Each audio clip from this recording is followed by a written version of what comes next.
세상에서 가장 재미있는 뉴스쇼 장원준 김미선의 뉴스라 가무스. 아유, 안녕하십니까. 안녕하십니까. 오늘 정말 너무너무 특별한 게스트를 모셨습니다.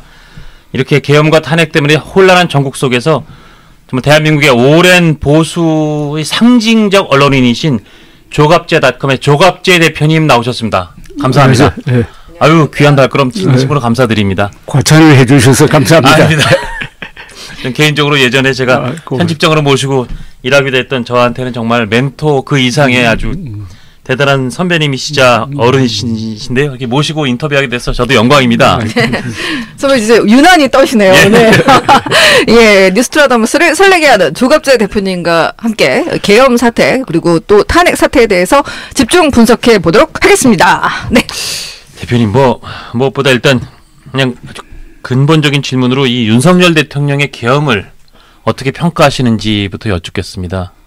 윤석열 대통령이 왜 비상계엄령을 선포했느냐. 예. 그걸 분석하면은 답이 나올 것 같은데요. 그렇습니다. 예. 저는 제일 그럴듯한 분석 틀이 예. 3대 중독설이라고 생각합니다. 예. 하나는 권력 중독. 예. 그러니까 이 사람이 특수부 검사를 너무 오래 하다가 보니까 또 별건 수사를 많이 하다가 보니까 예. 목표를 딱 정해놓고 밀어붙이면은 다 된다 하는 이런 아나무인이라고 그럴까요? 예. 그게 하나이고, 그 다음에 두 번째는 유튜브 중독. 예. 특히 부정선거 음모론을 퍼뜨리는 유튜브를 보다가 보니까 거기에 다 세뇌가 되었다. 예. 세 번째가 좀 심각한데 알코올 중독설. 예. 이게 합쳐진 것 아니냐. 그럼 이게 합쳐지면은 어떤 행동이 나오느냐 하면은 이게 발작적이고 네. 망상적인 행동을 하거든요. 네. 예. 윤석열 대통령이 계엄에 저음해가지고 발표한 제일 처음에 선포문이라든지 예. 그 다음에 국민들에게 잠시 사과한 거, 그 다음에 12월 12일 나와서 장황하게 변명한 거, 예. 그 다음에 탄핵된 직후에 나와서 또 변명한 거, 이런 걸 다 합쳐보면은 네. 예. 그게 거짓말이 너무 많아요. 맞습니다. 예. 나는 선포문을 가지고 일부러 뉴욕타임즈 가는 식으로 체크를 한번 해봤어요. 예. 예. 거짓말, 과장, 왜곡이 선포문에만 그 짧은데 20개가 있더라고요. 20개가. 대표적으로 어떤 것이 가장 큰 거짓말이었습니까? 아니 네. 마약 천국이 됐다든지 예. 국정이 마비됐다든지. 예. 아니 국정이 마비됐어요? 아니요, 그렇지 않았습니다. 그러니까 국정 마비됐으면 누구 책임입니까? 본인 책임 아닙니까? 예. 그러니까 예. 국정 마비를 계엄 선포 이유로 삼으면은 예. 그 제정신이 아니잖아요. 예. 예. 그리고 체코 관련 원전 예산 삭감된 게 없잖아요. 그러니까 그 부분은 완전히 팩트가 틀렸다는 그러니까 지적이 팩트가 왜 나옵니다. 틀렸겠어요? 거기 보니까 주간조선에서 취재한 거 보니까 유튜브에서 하는 이야기를 그냥 그대로 받아들인 것 같다는 거 아닙니까? 예. 예. 그러니까 참 서글픈 게 우리나라 최고의 정보기관이 있고 정부기관이 있는데 그쪽 이야기는 안 믿고 유튜브에서 허위선동하는 걸 받아들여 가지고 하나의 망상을 가지고 비상계엄령 선포를 해버렸다. 네. 예. 그것도 12월 3일 날, 예. 이 중요한 시기에 예. 예. 일종의 정치적 핵폭탄이 터진 것 아닙니까? 맞습니다. 참 우리나라 지금 정치, 경제, 문화, 예술 자기가 좀 공을 세웠다고 하는 외교, 안보 분야의 공적까지 다 날려버렸잖아요. 네. 예. 그러니까 저는 이걸 발작적 계엄 선포, 망상적 계엄 선포, 그리고 여기에 네네. 중요한 요인이 주술 아닙니까? 주술. 예. 저는 주술과 망상이 결합된 발작적 계엄 선포로서 결과적으로는 이재명 대표 또는 민주당 후보를 대통령으로 만드는데 결정적 기여를 했다. 저는 이렇게 봅니다. 네, 그 대표님 말씀하신 그런 여러 가지 이제 정황과 기반들이 있었다고 해도 아니 그래도 하필이면 왜 이 시점에 계엄이라는 정말 가장 그 헌법적으로는 꺼내기 어려운 꺼내기 그렇죠. 힘든 카드를 왜 꺼냈을까? 그 부분에 대한 궁금증은 아직도 남습니다. 많은 사람들이 그걸 궁금해하거나 되게 이상하게 생각하는데요. 그거는 이 사람의 사고방식은 보통 사람하고 다르고 예. 그러니까 그것을 뒷받침한 권력 중독에서 나오는 아나무인 그러니까 그 아나무인의 대표적인 게 이거는 자기의 통치권이라고 했잖아요. 예. 네. 아니 세상에 헌법을 초월하는 통치권이 있습니까?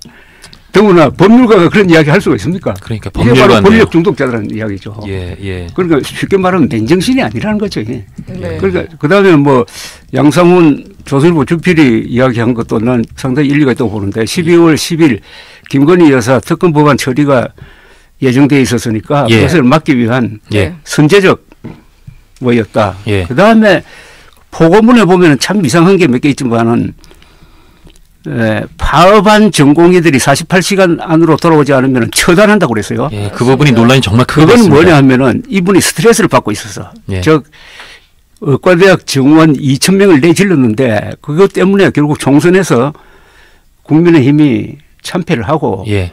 하는 걸 보면서 아 나는 이게 잘못됐다. 2,000명 정원이 잘못됐다고 판단했다고 봅니다. 아. 그런 스트레스가 있으니까 굳이 거기에 끼워 넣을 필요도 없는데 문제는 그 문장이 사실과 달라요. 전공의들은 파업한 적 없습니다. 그죠? 맞습니다. 사표 쓰고 나가버리고 지금 맞습니다. 다른 데서 일하고 있다고. 맞습니다. 예. 그 사람들을 빨리 잡아와가지고 복귀시킨다.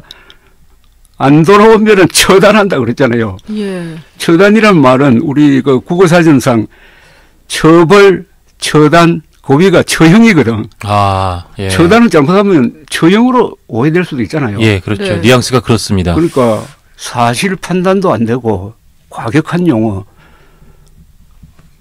그래서 이거는 저는 미쳤다는 말을 참 하기 싫은데 그런 용어를 써야 되지 않을까 하는 그런 생각이 듭니다. 그렇다면 뭐 다른 어떤 이유를 대서 설명하는 거는 다 부질없는 거예요. 윤석열 대통령 한 사람 또 사실상 이 일을 꾸민 것도 윤석열 대통령 한 사람이 한 거 아닙니까? 저는 김용현 장관이 예. 네. 근해에서 이루어진 거라고 생각을 합니다. 아. 아, 그 믿는 사람 그렇습니까? 누가 있습니까? 본인 다 해가지고 예. 시켜서 김용현 장관도 그 사람이 군인 출신인데 이게 안 된다는 거 알았지 않을까요? 그러나 워낙 충성파니까 여기까지 끌려온 건데. 네. 계엄 강행 이유 저희가 너무 궁금했는데 답변을 통해서 그냥 망상에서 비롯되었다라고 정리를 해 주셨습니다. 계엄 기획 참여자로 지목된 노상원 전 정보사 사령관이 있습니다. 지시에 의해서 했을 수 있지만 일단 기획을 했을 때 참여를 했다. 언론이 이렇게 보고 있는데요. 이분의 수첩이 나왔어요. 점집에서. 예, 나왔죠. 네. 네. 네. 정치인과 언론인을 수거 대상이라고 표현하고 심지어 사살이라는 표현까지 거기에 등장하고 있었다는 경찰의 발표가 있었는데요. 대통령도 저희가 분석을 해야 되지만 밑에서 기획한 것으로 보이는 분들이 이런 단어를 쓰면서 이 수첩에서 나왔다는 건 역시 국민들한테 충격을 주고 있습니다. 근데 그것도 네. 이게 망상적으로 행동하면 그런 행동을 하는 거예요. 실현 불가능이거든. 예. 사살도 불가능하고 수거는 아마 분리수거해서 나온 것 같은데 사람을 수거하는 것도 불가능하고 예. 한데도 체포래요. 체포. 그러니까 예. 이 사람들은 대통령을 닮아가는 거예요. 그러니까 이루어질 수 없는 걸 공상을 해가지고 그 노트에 막 적었다고. 예. 그게 실천이 됩니까? 실천되겠어요? 그 밑에 부하가 당장 반대하고 나올 텐데. 네. 근데 그 사람이 불명예스럽게 정보사령관 그만두고 뭐 경기도에서 점집을 했다는 거 아닙니까? 그죠? 네. 점집 보살이라고 한단 말입니다. 예. 난 예. 그것이 하나의 키워드라고 생각합니다. 예. 어떤 기획? 김건희 여사, 왕자 쓰고 나온 윤석열 대통령, 예. 이 전 정보사령관의 주술적 영향력, 예. 윤석열 대통령의 정책에는 이 주술적 영향력이 그림자가 있어요. 예. 청와대, 멀쩡한 청와대 안 들어가고 용산. 2달 만에 용산에 있는 국방부로 옮기겠다. 네. 예. 2달 안으로 방패. 예. 이렇게 된 거죠. 예. 그때 이 사람이 법적 권한이 하나도 없습니다. 대통령 그러네요. 당선인 당선인 시절이잖아요. 시절이죠. 예. 이게 제정신대로 할 수 있는 겁니까? 그때 우리가 뭐 저는 비판을 했지만은 예. 많은 보수 세력이 거기에 브레이크를 걸었어야지. 예. 브레이크를. 이런 예를 듭니다. 그러면은 트럼프 대통령이 취임하기 전에 네. 나는 백악관에서 일하기 싫으니까 펜타곤으로 가겠다. 펜타곤 비워. 이러면은 어떻게 되겠습니까? 아, 그러니까 그렇게 비유를 해보니까 예. 이게 상당히 와닿습니다. 무리하다는 게 그런 느껴지네요. 무리한 짓은 나는 딱, 그 순간에 예. 2022년 3월 20일 딱 브리핑할 때, 이거 큰일 났다. 아, 큰일 났다. 이런 중차대한 일을 이렇게 결정할 것 같으면은 다른 것도, 그런데 그 뒤에 계속 비슷한 게 이준석 대표 몰아내기. 예. 네. 아니 대선 지방선거의 1등 공신 그걸 확인되지 않는 사실을 가지고 이걸 무죄 추정이 아니라 유죄 추정으로 몰아낸 거. 예. 네. 그때도 지지율이 50%에서 20%대로 떨어졌습니다. 맞습니다. 20대 30대 합리적 중도가 떨어져 버렸잖아요. 예. 예. 사실은 그게 총선까지 이어지는 이런 구조를 만든 것 아닙니까? 예. 그러니까 이준석의 저주지 어떻게 보면은. 예. 그다음에 총선 2달 전에 나온 지난 2월 6일의 예. 여대정원 2,000명. 예. 그것도 다 자기 편이잖아요. 예.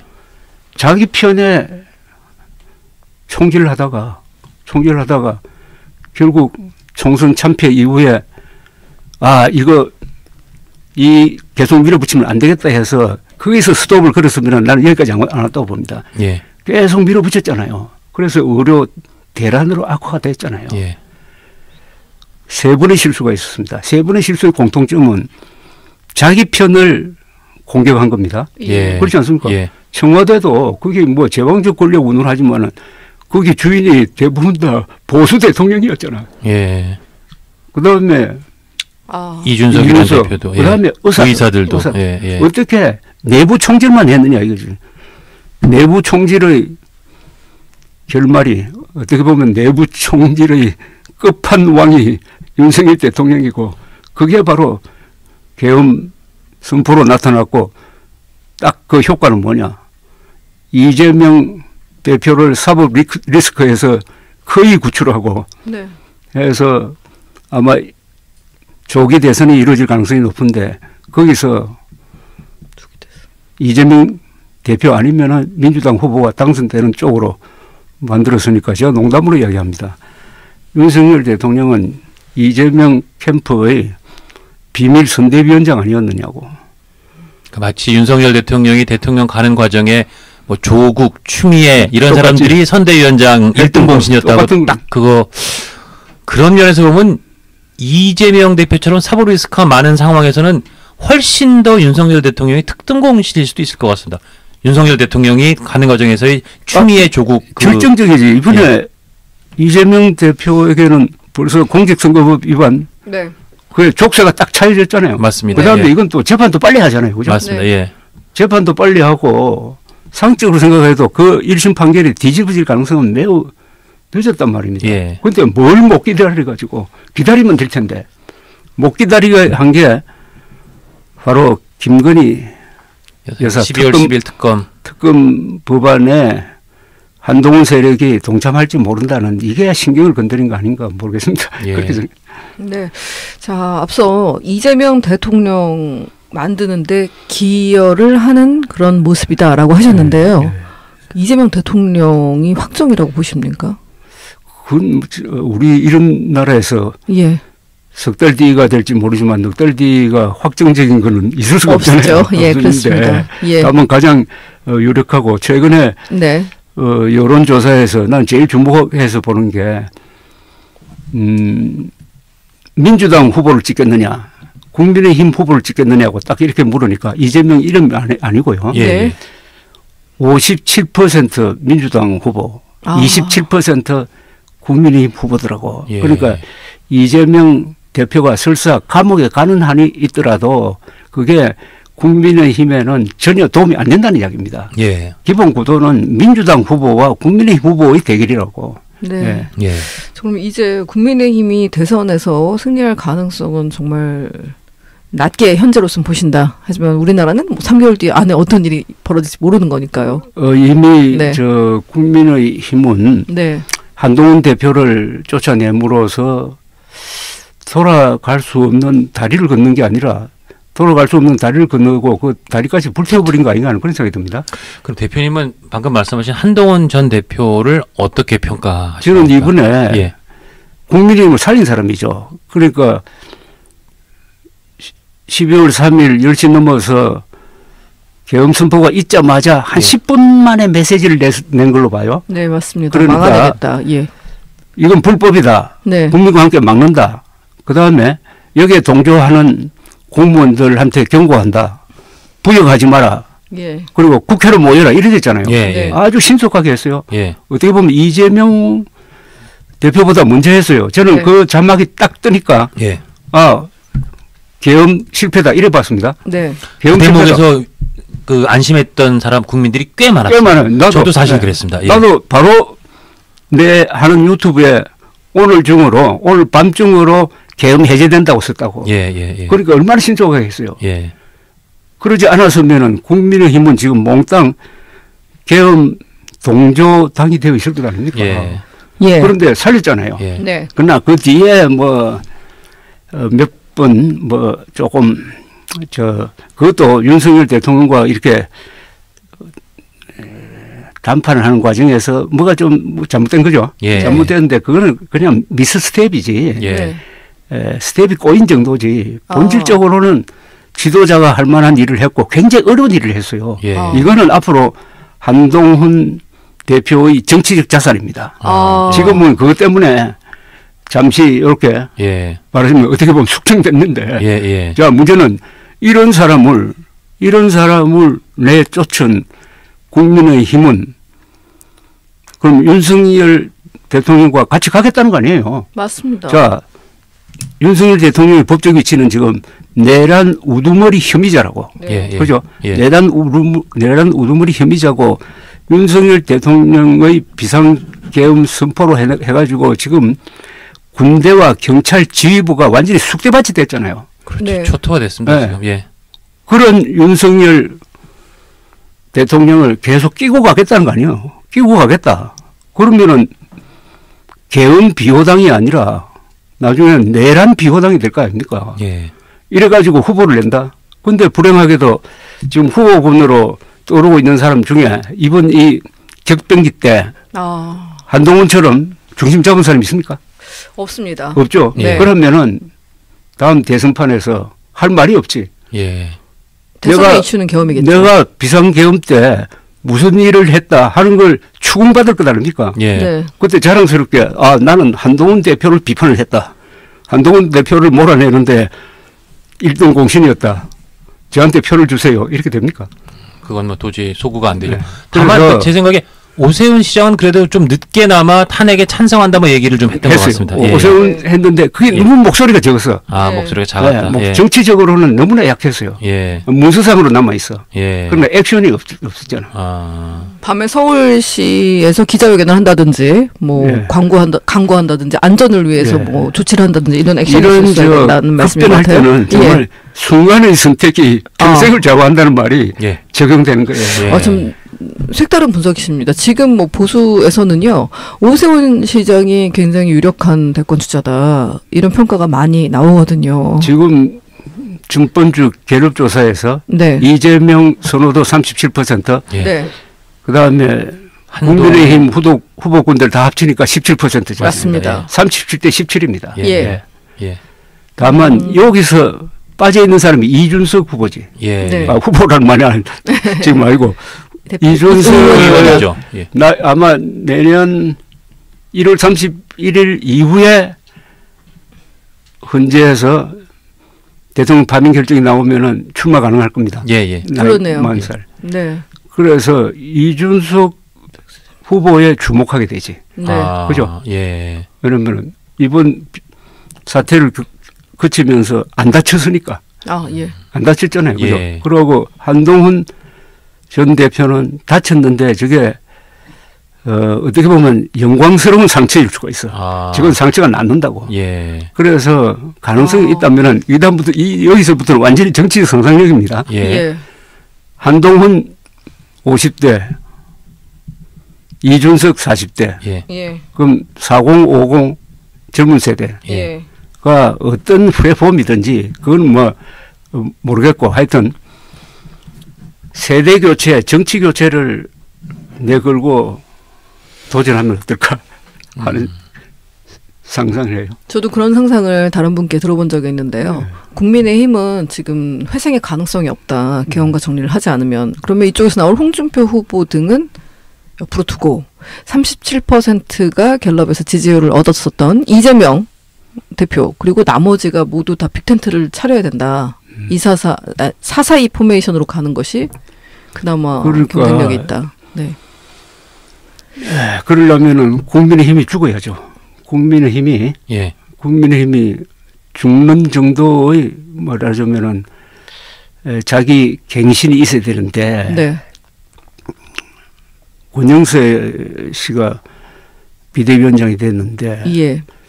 참 그 아주 스마트한 분이죠. 예. 네. 그리고 전번에 선대 위원장 했죠, 사실상. 그죠? 예. 그렇죠. 참 잘하고 하는 분인데 이런 난세에 자기를 그냥 던지고 해체 수준으로 가야 살똥말똥할 때 과연 적당한 사람이냐. 그런 스타일은 아니시죠. 권영세 지금은 비대위원장이. 관료적 방식으로는 해결 안 되고 예.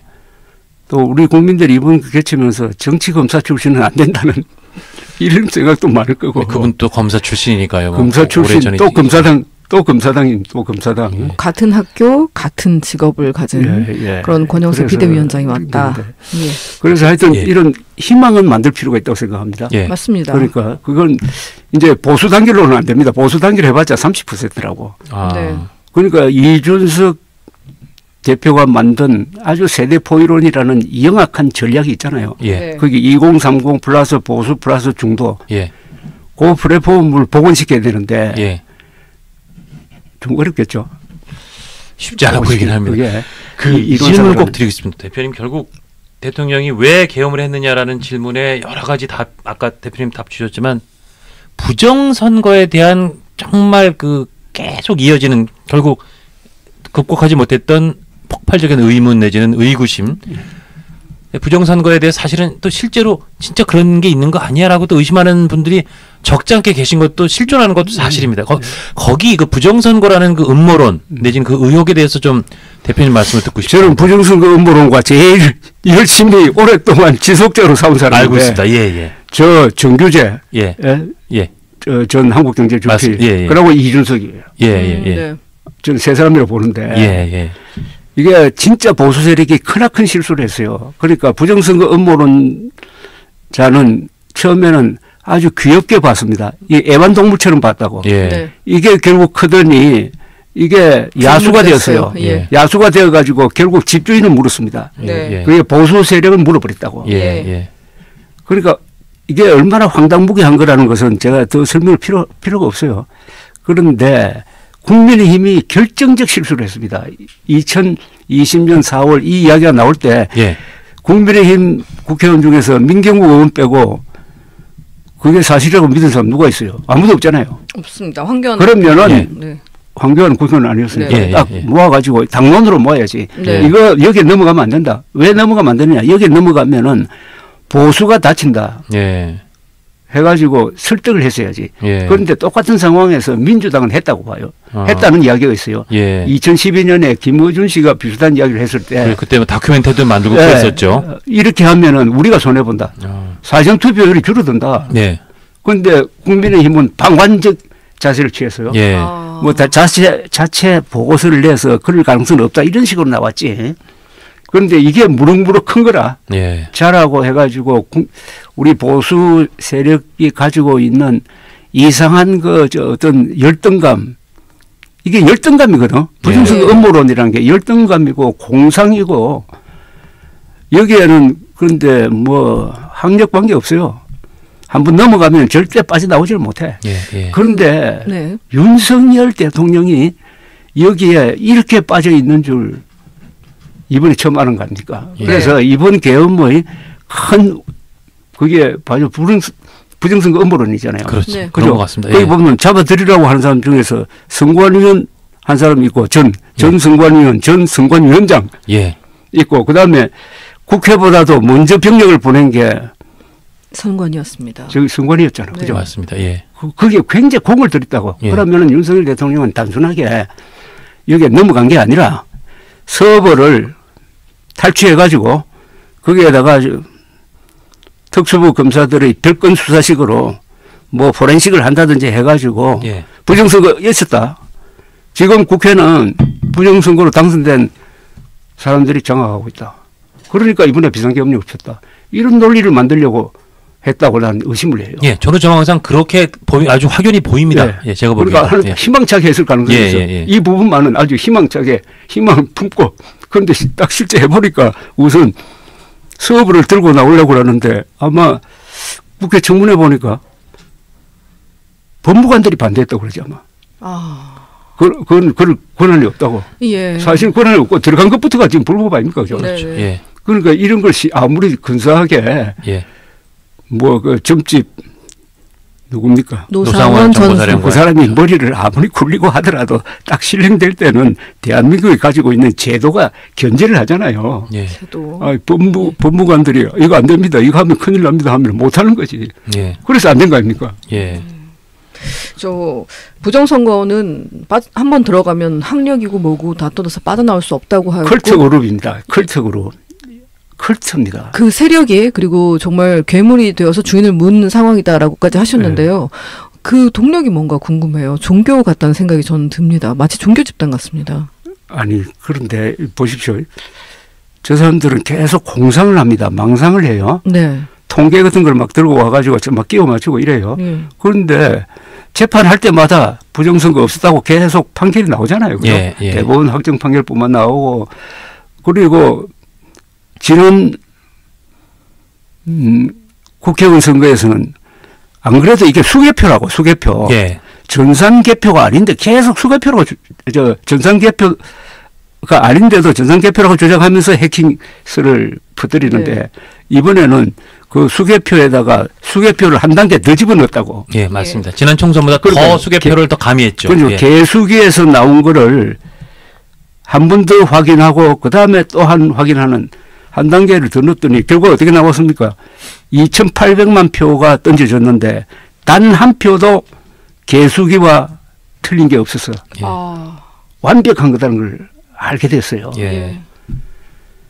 그리고 나는 작년에 국정원의 보안검사와 그 발표를 굉장히 의심합니다. 그 선관위에 대한 선관위를 억울하게 공격을 하면서 마치 완전히 뚫려 있는 것처럼 했고 이번에 윤석열 대통령이 그걸 가지고 또 자신을 합리화했잖아요. 그렇죠. 사실 그거는 정확하게 기사를 전달해드리자면 해킹 시도를 해보았는데 통하더라는 거였지. 그렇지. 해킹이 여기저기 뚫린 상태로 망가져 있었던 건 아니다. 또 해킹 달랐습니다. 시도가 잘 되도록 선관위에서 일부러 좀 풀어놓고 방화벽 같은 걸 풀어줬다고 그랬는데 마음대로 해킹할 수 있다는 식으로 보도를 함으로써 선관위의 권위를 실추시킨 것은 윤석열 대통령의 취향에 맞춘 국정원의 그런데 거기에다가 언론이 기름을 부었지. 언론 사설을 보면은 국정원의 이 보안 검사 결과를 보면은 누가 선거 결과를 믿겠느냐 이렇게 나온 거 아닙니까 지금. 언론의 소명이 바로 부정선거 음모론을 이렇게 분쇄하는 건데 언론도 양비론 쪽으로 나가서 선관위는 이렇게 주장하고 부정선거론자는 이렇게 주장한다 하다가 이렇게 커져버린 거예요. 이게 사실은 저도 보니까 부정선거에 대한 의혹 음모론 쪽은 벌집 같다는 생각이 있어서 사람들이 여기 웬만하면 건드리지 말자. 그렇지. 이렇게 좀 피해가자. 약간 그런 게 이제 서로 간에 암묵적으로 형성돼 있었던 그런 상황이었던 것 같습니다. 그래서 이게 그러니까 그런 데다가 하나 또 확산시킨 것은 이번에 윤석열 대통령의 지난 12.12 설명이거든. 그게 완전히 또 이 사람들을 용기 백배하게 만들었잖아요. 그래 끝까지 싸우겠다고. 어떻게 되냐면 윤석열 대통령이 그런 컬트 집단의 교주 비슷하게 돼요. 그러네요. 그게 하나의 정치 세력이 된다고. 두고 골칫거리가 됩니다. 목이 마르시죠? 말씀을 저희가 너무 여쭤보고 싶은 게 많아서 저는 그게 궁금했어요. 부장님. 이게 컬트 세력이라고까지 하셨는데 이런 거는 해체가 안 된 상태로 계속 10년이고 100년이고 그 문화 안에서 숨어서 계속 유지가 되지 않습니까? 근데 우리나라 보수가 계속 이렇게 가야 될까요? 그러니까 우리나라 보수가 살려면은 우선 다급한 문제는 부정선거 음모론에서 빨리 벗어나야 되고 그다음에 이제 부정선거 음모론이 든든한 이 교조를 한 사람 모시게 되었으니까 윤석열 대통령을 보수가 단죄를 해야 됩니다. 윤석열 대통령이 이번에 한 거는 뭐 법적으로는 내란 우두머리라고 그러더라고요. 예. 그래서 일부에는 내란죄 적용은 무리가 아니냐 하는데 내란죄도 여러 단계가 있잖아요. 예. 내란 미수도 있고 예. 예비 음모까지 있으니까. 내란 선동도 있고 예, 하니까 그러나 내란죄인 거는 분명하지. 예. 네. 그렇다고 해가지고 지금식으로 뭐 출국 금지하고 난 구속까지도 반대합니다.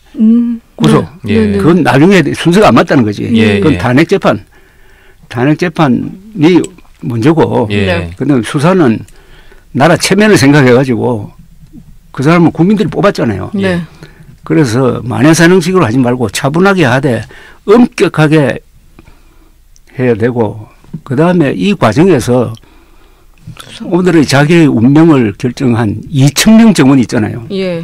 의대 정원 2,000명이. 의대 정원 2,000명을 누가 했느냐. 예. 지금 조교홍 복지부 장관은 자기가 결정해가지고 대통령실에 통보했다고 그래요. 예. 그거 누가 믿습니까? 아니죠. 틀림없이 예. 김건희, 윤석열 두 사람이 같이 결정했든지 한 사람이 결정했을 거라고. 이게 지금 한 달에 초과 사망자. 예. 초과 사망자가 1,000명 이상이라는 통계가 있거든요. 그리고 원래 의료 대란 때문에 살았을 안 죽어도 될 사람이 예. 죽는 초과 사망자가 1년 내에 한 10,000명이 된다고 합시다. 예. 이 책임 누굽니까? 그래서 김일성의 남침 이후에 가장 많은 한국인들의 인명을 빼앗아간 사람이 윤석열 대통령 아니냐 하는 게 저희 추론입니다. 근데 네. 앞으로 통계가 나오면 아니, 초과 사망자 예. 기사는 실제 나온 그럼 것을 제가 이렇게, 보았습니다. 아니, 예. 이렇게 무도한 정책. 그래서 나는 이번 기회에 빨리 2,000명 문제를 해결해 가지고 2,000명이 주술적 근거밖에 없다고 하면은 이 의료 개혁이 아닌 이 의료 대란을 빨리 중단시키는 네. 뭐가 있어야 돼요. 특단의 대책이 있어야 예. 된다. 그렇게 해야 뭘 하나라도 건지지. 예? 뭐 이번 사태에서 뭐 남는 게 있어야 될 것 아닙니까? 대표님 조금 다른 결의 질문을 하나 드리겠습니다. 오늘 박찬대 민주당 원내대표가 한덕수 대통령 대행 예. 탄핵소추 하겠다. 예. 설마 그냥 겉방만 한 줄 알았더니 진짜 하겠다라고 발표를 했고 실제로 할 것 같은 기세입니다. 근데 사실은 지금 한덕수 대통령 대행은 뭐 미국에서도 그렇고 어쨌든 국제사회에서 그래도 지금 무너진 대한민국 질서에서 이제 새로운 그나마 임시 질서로 인정받고 있는 한덕수 대통령 대행까지 저렇게 탄핵 소추를 한다. 그리고 그 이유가 그 내란하고 김건희 여사 특검을 그것도 심지어 오늘 크리스마스 이브에 하라 그랬는데 안 해서 그것 때문에 탄핵 소추한다. 이거는 제가 보기엔 너무 오버해도 심하다는 생각이 저는 개인적으로 드는데 저러다가 이제 네. 이건 제가 만들어낸 말인데 보수는 분열로 망하고 좌파는 자충수로 망한다는 게 이게 바로 자충수거든. 예. 아니 지금 한덕수 중심으로 뭉쳐가지고 국가를 대표하는 사람이 있어야 될 거 아닙니까? 예. 국가 원수가 한 사람이 있어야 될 거 아닙니까? 예. 그 사람을 세워놓았는데 여기에 지나간 것 총리 시절에 있었던 것 가지고 지금 탄핵하겠다는 거 아닙니까? 예. 자, 그런데 탄핵 요건이 네. 3분의 2냐 아니면은 과반수냐 과반수냐 가지고도 지금 논란이 많습니다. 자, 예. 그럼 탄핵한다고 합시다. 예. 그러니까 과반수로 예. 정족수 과반수를 기준으로 해가지고 탄핵한 다음에 한덕수 국무총리가 난 그거 못 받아들이겠다 하면 어떻게 되죠? 권한쟁의 심판 헌재에다가 가처분 낼 수 있죠. 그러니까 그게 예. 좋네요. 그게 또 완전히 권력 공백을 만들어 버리잖아요. 그러니까. 그죠? 예. 그 시간 걸릴 거 아니에요. 맞습니다. 예. 이건 또 헌정 문란입니다. 논란이죠. 예. 예, 헌정 질서가 제일 중요한 게 권력의 핵심을 어떻게 정리하고 그 권력 이양을 어떻게 하느냐를 규정하는 건데 그걸 뒤흔들어 버린다. 이래 되면은 우리 국제사회에서 누구하고 대화를 해야 되느냐. 그죠? 마침 한덕수 이렇게 세워놓았는데. 예. 네. 그리고 법리적으로도 이게 쟁점이 있는 거고. 예. 또 이런 걸 가지고 소송으로 가가지고 누가 대한민국을 대표하는 사람이냐를 놓고 그게 재판을 하기 시작하면. 자충수. 그거는 또 다른 국정농단이야, 이거는. 그죠? 국정농단. 제가 맞아요. 여기에서 예. 중단해야 된다고 봅니다. 예. 그 민주당 원식 네네. 국회의장 같은 분이 좀 여기에 뭐 중재를 하든지 그래 해야 되는 거 아닌가요? 예. 중재를 하는 분위기는 아닌 것 아닙니까? 같습니다. 예. 그러면은 탄핵하겠다는 겁니까? 이거를 받아들여서 민주당 입장 받아들이고 뭐 이렇게 저희 절차를 좀 따라야 된다라는 입장을 간략하게 밝힌 것입니다. 그러니까 거부권 행사하지 말라고 네. 하는 거죠. 캠벨 미국 국방부 차관보라든지 미 인태사령관 안보와 관련해서 이분들도 역시 한덕수 체제를 힘을 실어주는 발언을 했고요. 미 인태사령관은 그렇죠. 공개적으로 발언이 나오진 않았고요. 주한 미 대사도 어제 이재명 대표를 만나서 한덕수 체제에 힘을 실어주는 발언을 그러니까, 했습니다. 예. 그리고 오늘 한덕수 대행은 일본 경제인들을 만났거든요. 네. 그러면서 계속 우리를 믿어라라고 이미 외교 활동을 하고 있습니다. 미국의 그렇죠. 지지를 받고요. 근데 여기서 민주당이 한 스텝 더 나가게 된다면 우리는 또 다른 논란 속에 휘말리게 되겠네요. 아니 대통령 권한 대행이라고만 네. 적어놨지 대통령 권한 대행은 뭘 하지 못한다는 거 거의 없잖아요. 맞습니다. 맞아요. 거부권 행사하지 못한다는 게 그게 있습니까? 없습니다. 그리고 군 통수권을 행사하면 안 된다. 또 헌법재판관 후임 임명하면 안 된다는 게 있습니까? 아니요. 헌법재판관 3명도 임명해야죠. 임명해야 예. 된다. 네. 예. 그렇다면은 뭐 답은 뻔한 거 아닙니까? 그러니까 지금 그 김건희 특검법 그다음에 그 내란 특검법을 심지어 1월 1일까지 숙고할 수 있는 기간이 헌법에 명시돼 있고 보장돼 있는데 그러니까. 그거를 민주당이 요구하는 12월 24일 오늘까지 공포 안 했다는 이유로 너 왜 빨리 안 해? 그런 이유로 탄핵 소추하겠다는 건 아무리 생각을 접어서 민주당이 왜 저럴까 생각해봐도 이건 너무 과도하게 그러니까. 그 압박하는 거고 겁박이고 그래서 말씀하신 헌정 문란에 거의 다다랐다 그런 생각이 전 진짜 심각해요. 예. 우리나라 사람들 입에 달고 하는 말 중에 진리가 하나 있잖아요. 네. 잘 나갈 때 조심하라고. 아이고 오늘 그런 상황임을 알겠습니다. 제가 아까 그 워딩을 정확하게 전해드리지 못했는데요. 우원식 의장은 헌법재판관 임명 문제나 여야 타협안 토론을 협상할 일로 규정한 한덕수 총리의 오늘 아침 발언에 대해서 매우 잘못된 일이라고 발언을 했던 것을 제가 그러면 뭐, 다시 전해드리겠습니다. 예.